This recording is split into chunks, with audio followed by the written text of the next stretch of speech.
आहे मध्य प्रदेशातल्या सांचीमध्ये आणि आज आहे महाबोधी उत्सव।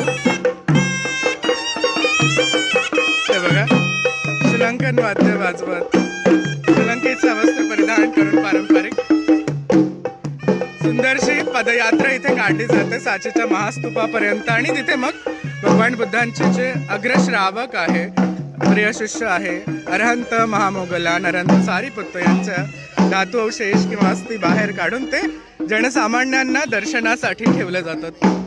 तर तो सगळा हा सोहळा आहे। हे खरं जात आहेत सगळे भिक्खूगण आणि उपासक तिथे आणि मग तिकडे त्या जे धातू अवशेष आहे, अस्थी आहेत, त्या आजच्या दिवशी खुल्या करण्यात येतात आणि मग ते पाहण्यासाठी अनेक दूरवरून म्हणजे भारतभरातून मग भाविक नमो बुद्धाय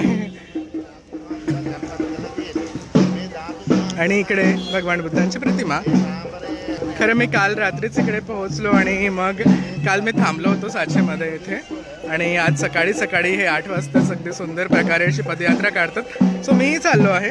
इकडे अनेक वस्तू वगैरे काय काय गोष्टी आहेत त्याला मिळतात। हे बघा, त्यांची दुकानं लागतात। खरं 2 दिवसांचा हा उत्सव असतो आणि खूप सुंदर असतो। याला महाबोधी महोत्सव असं म्हणतात, जो नोव्हेंबर महिन्याच्या शेवटच्या आठवड्यामध्ये शनिवारी रविवारी येतो। पण यावर्षी खरं तर तो 1 डिसेंबरलाही असेल, म्हणजे 30 नोव्हेंबर आणि 1 डिसेंबर। इकडे श्रीलंकेचे भिक्खूगण आहे, जपानचे भिक्खूगण आहे, त्यांचे सुंदरसे कार्यक्रमही इकडे होतात।